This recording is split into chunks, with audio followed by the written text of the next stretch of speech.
Hey everyone, and welcome back to the 5 p.m. podcast. It's your boy Dan, coming at you live. Well, not really live, but you know what I mean. It's January 23rd, 2025. Can you believe it? Hey everyone, I am Tina, and I still can't. And we're diving into something pretty big today, aren't we? We are indeed. So if you haven't heard, President Trump just dropped some executive orders. And these aren't your run-of-the-mill, everyday executive orders. We're talking about a full-on dismantling of diversity, equity, and inclusion programs. Not just in government, but there's a push for the private sector to follow suit. Right, DEI programs. They're basically policies that a lot of organizations have put in place to make sure everyone feels welcome and has equal opportunities. Things like making sure different age groups, races, genders, you name it, are represented fairly. Exactly. And these orders are saying, nope, we're shutting down all DEI offices in federal agencies. And get this, all those employees, they're on paid administrative leave, effective immediately. It's a huge shift. We're talking about potentially thousands of people whose entire jobs were centered around DEI. And now, poof, it's gone.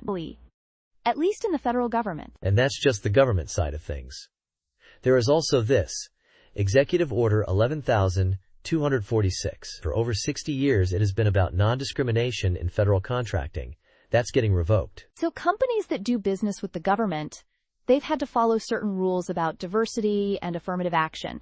Now that's all changing. It's like the whole rule book just got thrown out the window. And the order is also telling the private sector, hey, you should think about ending your DEI programs too. It's not forcing them, but it's a strong suggestion, to say the least. This is going to shake things up big time. 98% of Fortune 500 companies had some form of DEI program in place. It was a big deal. What are they going to do now? That's the million-dollar question, isn't it? I was reading this report from SHRM, that's the Society for Human Resource Management, and they were saying that a lot of these companies are probably scrambling right now, trying to figure out what this means for them. I bet. And there are going to be legal battles over this, right? You can't just overturn something like Executive Order 11,246 without a fight. Oh, for sure. I saw that some legal experts are already predicting challenges.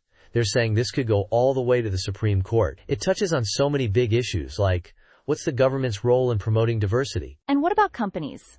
Can the government really tell them how to run their internal programs? There are some serious questions being raised. And it's not just about the legal stuff either. Think about the people who work in these DEI roles. What happens to them? I read somewhere that there are probably around 1,000 federal employees whose jobs are directly affected. It's a tough situation. On one hand, you have people saying that DEI programs are important for creating a fair and inclusive workplace. But on the other hand, there are those who think these programs are, discriminatory in their own way. Right, the whole reverse discrimination argument. It's a complex issue, no doubt. And it's not like there's a simple answer. I've been thinking a lot about the bigger picture, too. How will this affect workplace diversity in the long run? Will we see a decrease in the number of women and minorities in leadership positions, for example? That's a real concern. There are studies that show that diverse teams are more innovative. So if companies start scaling back their diversity efforts, it could actually hurt their bottom line in the long run. Exactly. And what about attracting top talent? A lot of young people, especially, they care about working for companies that value diversity. If companies are seen as not being inclusive, they might have a harder time recruiting the best and brightest. It's a potential brain drain situation.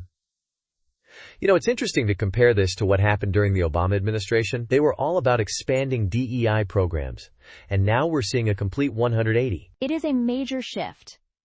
And it makes you wonder, what will be the lasting impact of all this? Are we going to see a rollback of all the progress that's been made in terms of workplace diversity? Or will companies find new ways to promote inclusion that don't fall under the traditional DEI umbrella?